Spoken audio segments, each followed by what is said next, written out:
사도행전 28장 1절에서 14절까지인데 읽기는 5절까지 먼저 읽겠습니다. 28장 1절에서 5절. 이제 오늘로서 사도행전 마지막 장에 들어왔습니다. 이제 다음 시간이면 이제 사도행전은 끝납니다.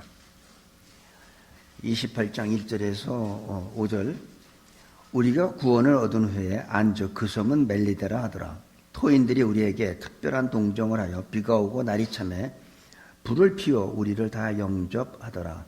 바울이 한뭇 나무를 거두어 불에 넣으니 뜨거움을 인하여 독사가 나와 그 손을 물고 있는지라. 토인들이 이 짐승이 그 손에 달림을 보고 서로 말하되 진실로 이 사람은 살인한 자로다. 바다에서는 구원을 얻었으나 공의가 살지 못하게 하심이로다 하니 바울이 그 짐승을 불에 떨어뜨림에 조금도 상함이 없더라. 아멘. 바울과 그 일행들은 그 유라굴로 광풍으로 인해서 본의 아니게 전혀 계획하지 않았던, 전혀 생각하지 않았던 섬에 도착을 하게 됩니다. 그들은 자기네들이 가고 싶어서 간 게 아니라 어쩔 수 없이 바람에 밀려 가게 된 섬인데, 그 섬에 보니까 멜리데라 하는 섬에 도착을 하게 됩니다. 이 2절에 보니까 토인들이라고 나와요. 그러니까 토인들이 살고 있는 섬입니다. 하나님이 하시는 일을 보면 우리가 원치 않는데도 하나님은 그 원치 않는 일을 통해서도 역사하시는 걸 볼 수가 있어요. 이들은 전혀 로마로 가는 길이었지 이 멜리데라는 섬에 들릴 마음도 계획도 없었어요. 그래서 하나님이 하시는 일은 우리의 성공과 나의 건강을 통해서도 일을 하시지만 또 반면에 나의 좌절과 실패, 어떤 질병, 고난을 통해서도 하나님은 역사하신다는 겁니다. 이들은 예기치 않은 섬에 도착했지만 그 섬에 사는 사람들에게는 하나님의 구원의 섭리가 이루어지는 거죠. 그래서 우리가 살다 보면은 내가 예기치 않았던, 내가 생각하지 않았던 일들을 우리가 하게 될 때가 있지만 그것이 하나님이 내게 주신 기회라고 생각하시기 바랍니다. 내가 생각하는 기회는 아니에요. 여기 1절부터 4절 보니 전혀 알지 못하고 갈 수도 없는 섬에 그들은 이제 도착을 했는데 풍랑 때문에 어쩔 수 없이 이리저리 배가 바람에 흘러가는 대로 가다가 도착한 섬이 바로 그 섬입니다.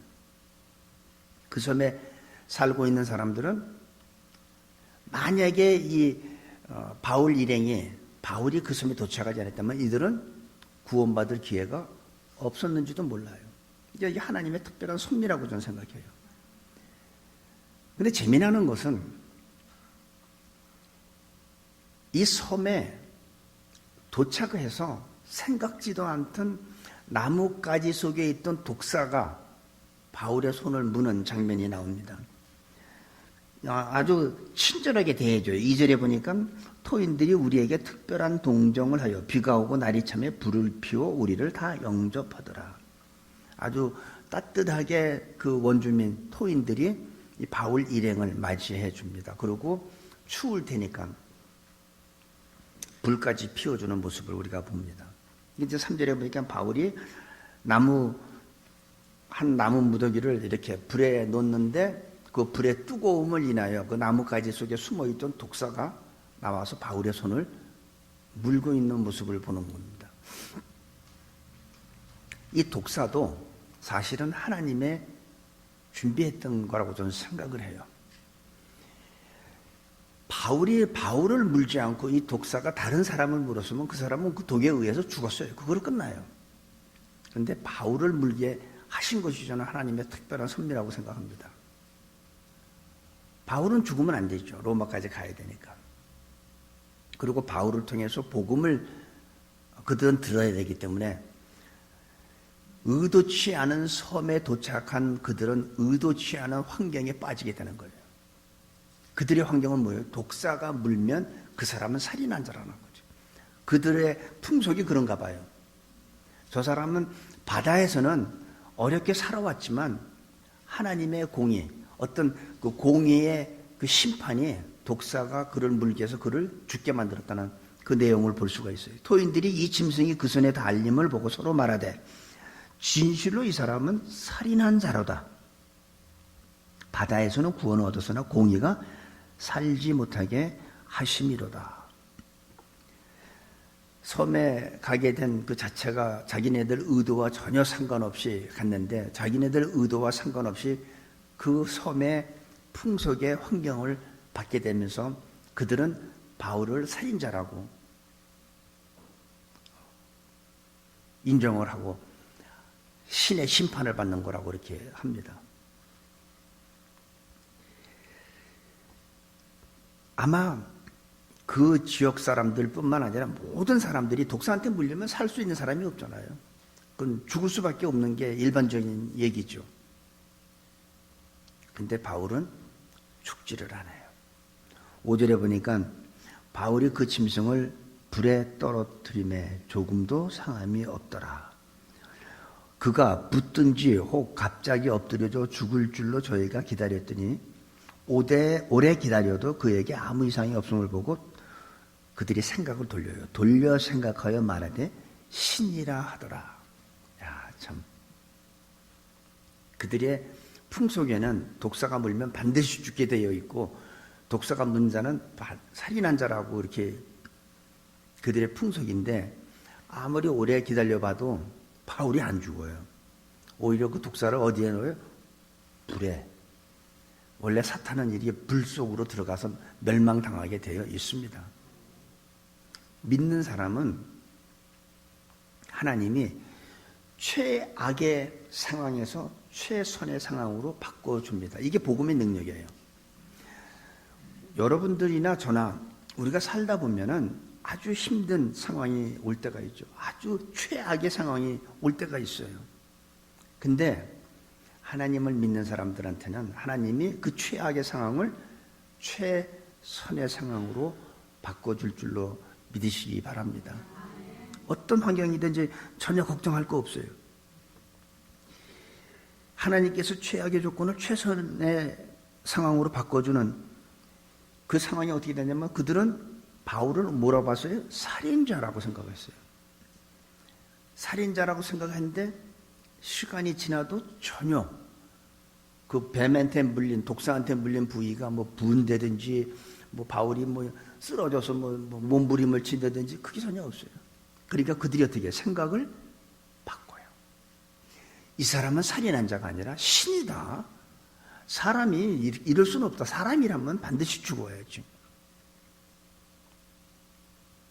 하나님께서는 이렇게 복음의 능력을 갖고 사는 사람들, 하나님의 말씀을 믿는 사람들, 복음 전하는 사람들한테는 최악의 상황이 나한테 닥쳐도 하나님은 그 최악의 상황을 최선의 상황으로 바꿔주신다는 걸 믿고 아무리 여러분들이 지금 힘든 상황이라 할지라도 조금도 두려워하지 마시기 바랍니다.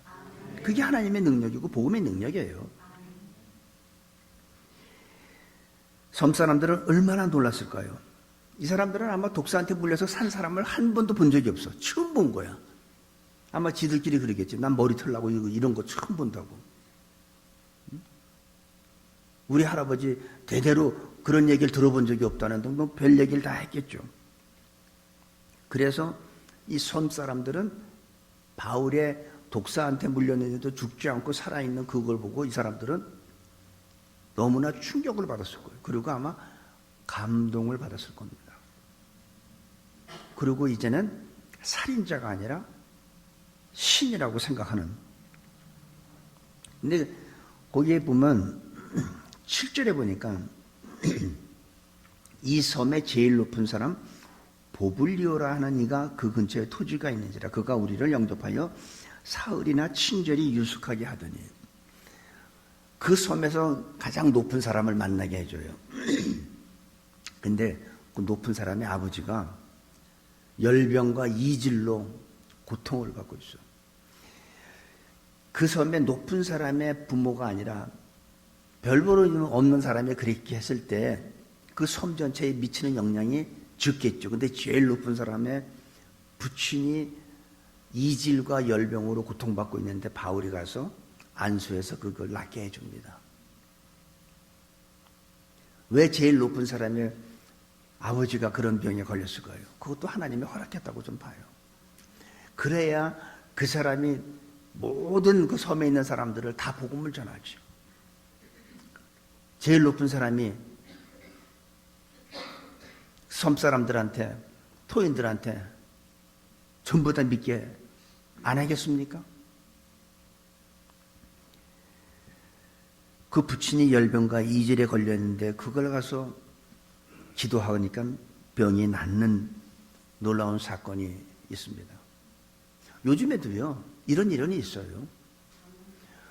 우리 하나님은 지금도 우리를 통해서 이런 열병과 이질, 이런 질병도 하나님께서는 고쳐주세요. 병 고치는 은사를 받은 사람들은 하나님이 그 사람을 통해서 기도하면 병 낫게 해주세요. 그 사람이 고치는 게 아니라 누가 해요? 하나님이 그 사람을 통해서. 그때나 지금이나 하나님은 똑같이 행하십니다. 어제나 오늘이나 영원토록 동일하신 하나님인데, 오늘 이 8절까지 보니까 보블리오 부친이 열병과 이질에 걸려 누웠거늘 바울이 들어가서 기도하고 그에게 안수하며 낫게 하며. 그래서 9절 10절에 보니까 이러므로 성 가운데 다른 병든 사람들이 와서 고침을 받고 후한 예로 우리를 대접하고 떠날 때에 우리의 쓸 것을 배에 올리더라. 이 가장 높은 그 추장의 아버지를 고치니까 섬에 있는 아픈 환자들이 다 고침을 받아요. 고침만 받았을까요? 바울이 그러면 고치기만 했을까요? 주 예수를 믿으라 했겠지. 이것은 내가 한 게 아니라 바로 예수라는 그 하나님이 너희를 고쳤다. 너희가 그를 믿기만 하면 너희 가운데 평강이 있고 구원받고 여러 가지 복음을 설명했겠죠. 육체의 질병만 고친 게 아니라 그들의 영혼까지도 살리는 일을 하나님이 하셨습니다. 다른 사람들 다 고치고 예수님을 믿는 축복을 이렇게 받았는데 이게 어찌 우연이겠습니까? 그 섬으로 간 게 어찌 하나님께서 유라굴로 강풍이라는 걸 통해서 이 섬 사람들을, 만약에 유라굴로 강풍이 없었으면 이들은 이 섬에 머물 일이 없고 막바로 로마로 가겠죠. 하나님은 이런 환경을 통해서도 하나님께서 하시고자 하는 일들을 하시는 거예요. 꼭 좋은 일만 통해서 하는 게 아니에요. 이런 환난을 통해서, 어려움을 통해서, 심지어 독사에 물렸을 때 우리 같으면 어떻게 해요? 하나님 왜 이 많은 사람 중에서 내가 독사에 물려야 됩니까? 라고 하는 사람이 있을 거야 분명히. 우리 새누리교회는 그런 분이겠지만은 뭐 영어로 뭐 why me 한다며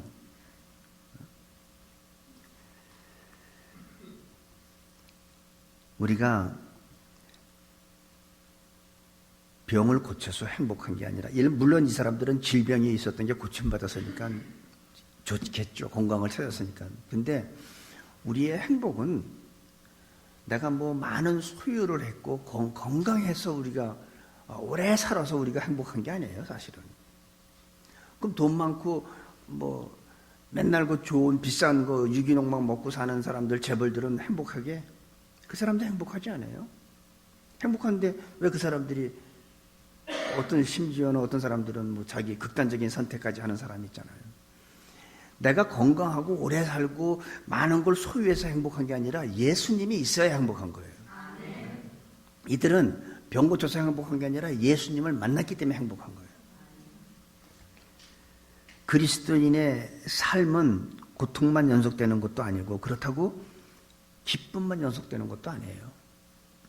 우리 그리스도인의 삶은 병이 들었든 건강하든 일이 잘 되든 일이 꼬이든 그런 거에 의해서 우리가 행복을 나누고 뭐 슬퍼하고 기뻐하고 하는 게 아니라 내 삶을 통해서 내가 어떤 질병을 갖고 이 질병을 통해서 예수님의 영광을 받은다면, 하나님의 나라가 확장된다면 그게 바로 행복이고 기쁨입니다.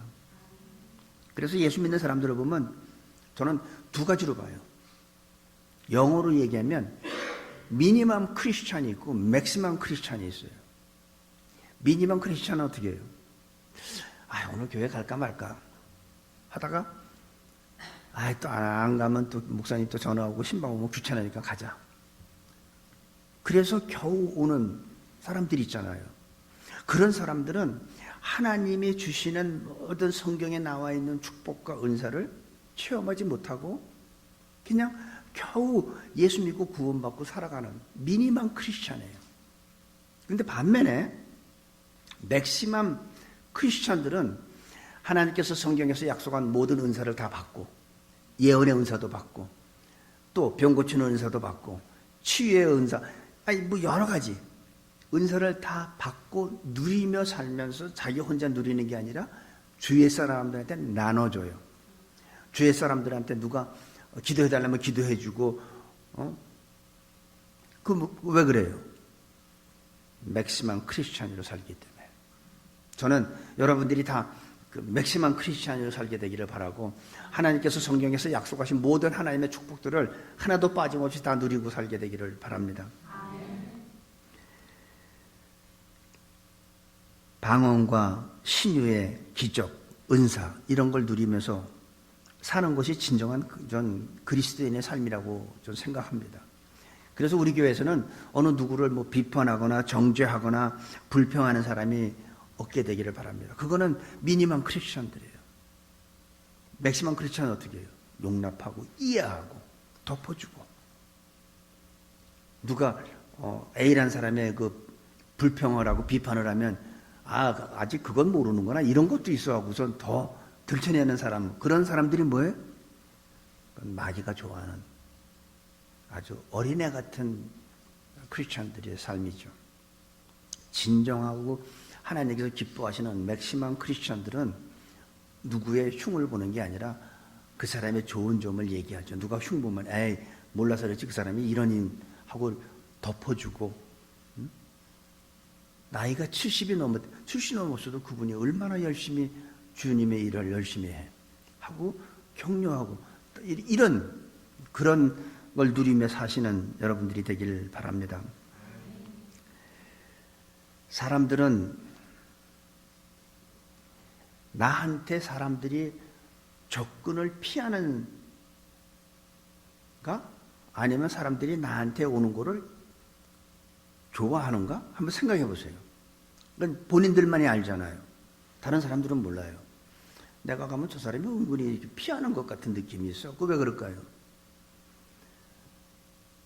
근데 나한테 사람들이 참 많이 모여. 왜? 나한테 오면 편안하기 때문에. 나한테 오면 뭔가 영적으로 얻는 게 있기 때문에.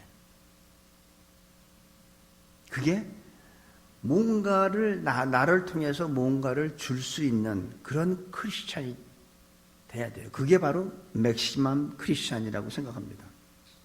여러분 이게 쉽게 얘기하면 쉽게 제가 설명해 드릴게요. 이거 이해되려면 미니멈 크리스찬과 맥시멈 크리스찬의 차이를 여러분이 뭐로 느끼냐면 제가 새로 한번 하늘에 날아다니는 새로 비유해 볼게요. 미니멈 크리스찬들은 참새예요. 참새. 멀리 가지도 못해. 그냥 바닥바닥 하다가 조금 가면 쉬어야 돼. 근데 맥시멈 크리스찬 뭐예요? 독수리. 바람을 타고 날개 이거 왜 해? 그냥 쫙 피면 바람 타고 쫙 무슨 바람? 성령의 바람. 응? 요거 왜 이러고 삽니까? 요것도 조금만 가면 지쳐가지고 할딱할딱대고 저 앞에 가서 잠시 머무러야 되고. 근데 맥시멈 크리스찬들은요 날개 쭉 펴고 흉하게 이지다네. 성령의 바람 타고 이런 차이예요. 어느 게 보기 좋습니까? 참새가 보기 좋습니까? 독수리가 보기 좋습니까? 저는 우리 새누리 성도님들은 다 맥시멈 크리스찬 같은 그런 사람들이 되기를 바랍니다. 여기 보니까 이 사람들이 10절에 보니까 후한 예로 우리를 대접하고 떠날 때 우리의 쓸 것을 배에 올리더라. 이 영적인 은혜와 물질은 저는 이 상관관계가 있다고 저는 생각을 하는 사람이에요. 그래서 헌금 설교를 헌금 왜들 헌금 안 하냐, 뭐를 헌금 자꾸 해라고 막 강조하지 않는 이유가 제 경우예요. 제 경험.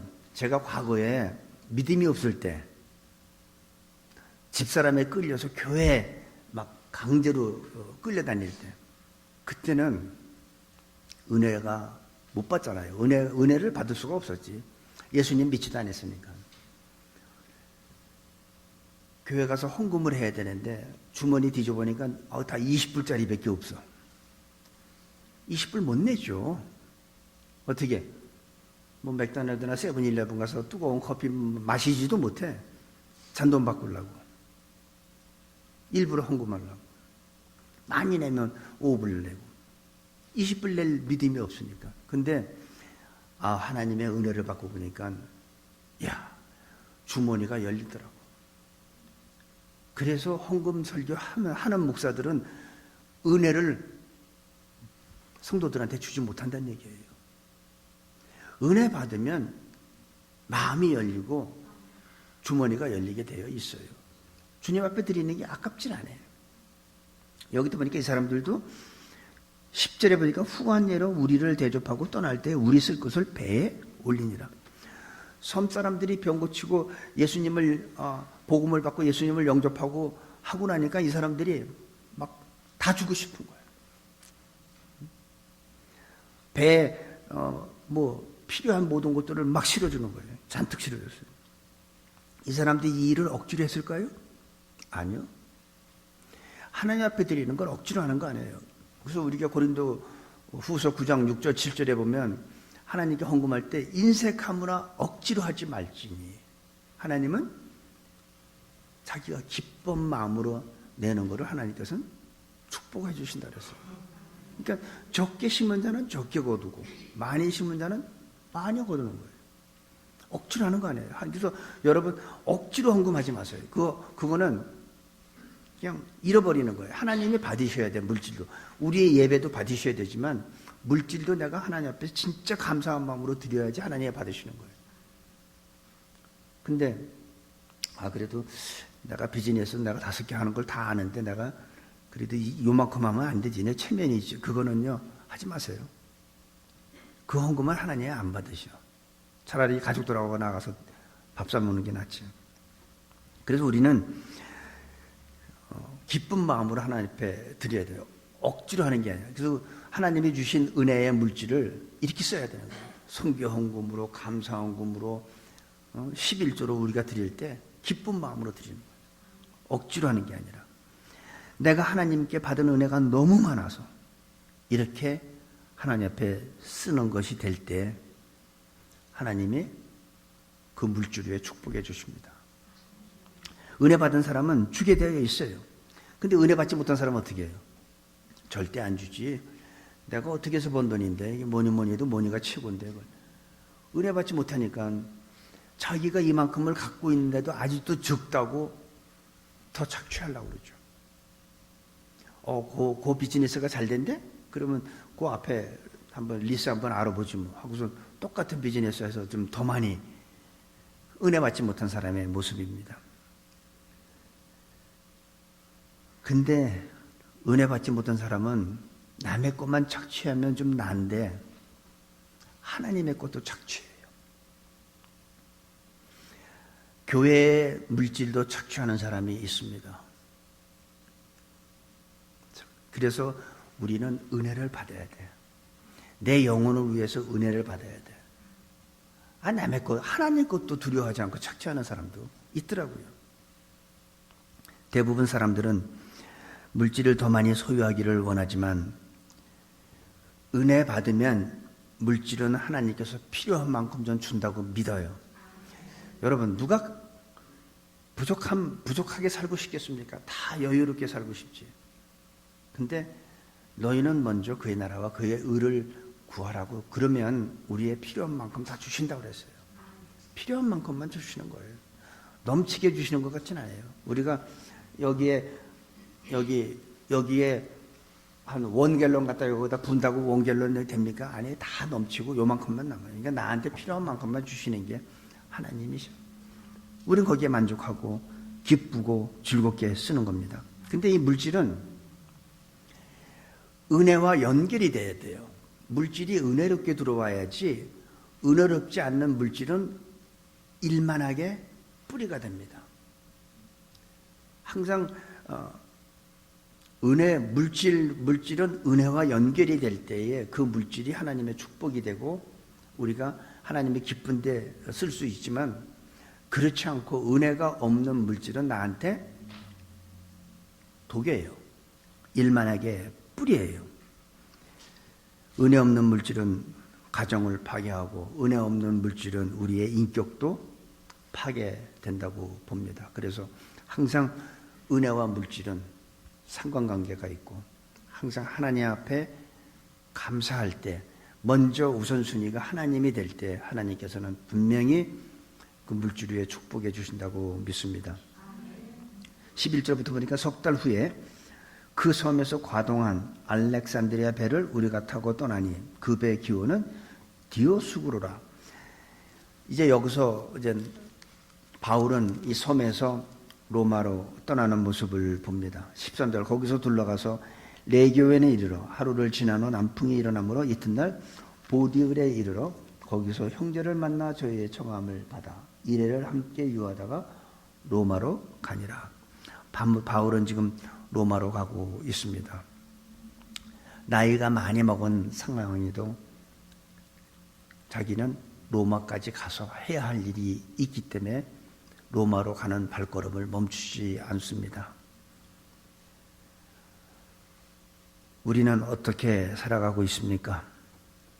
혹시 무의미하게 살고 있지는 않는지. 목적이, 여러분 나이가 관계없어요. 나이가 얼마만큼 먹어도 분명히 목적이 있는 삶을 살아야 합니다. 목적이 없는 삶은 그거 갖다 우리는 뭐라고 그러죠? 방황한다고 그래요. 방황. 그래서 어떤 사람은 그냥 어디 갈 데 없으면 495 한 바퀴 돌고 오는 사람들도 있어요. 목적이 있어야 돼요. 그 방황, 목적이 없이, 여러분 집에서 나올 때 어디 갈 때 목적이 있잖아요.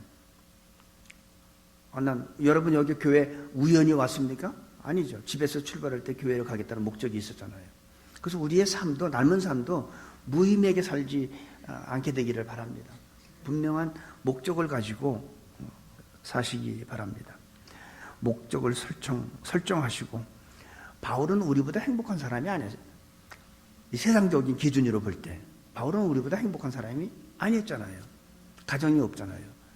아내가 있으면 아내하고 얼마나 같이 주의 일을 얘기하고 말이지, 같이 기도하고 서로 힘이 되고 할 텐데 와이프도 없었어. 그런데 바울은 실제로 보면은 우리보다 더 행복한 삶을 살았던 사람이에요. 감옥에 있으면서도 감옥 바깥에 있는 사람한테 기뻐하라. 기뻐하라. 내가 다시 말하노니 기뻐하라. 어떻게 그런 말을 할 수 있을까요?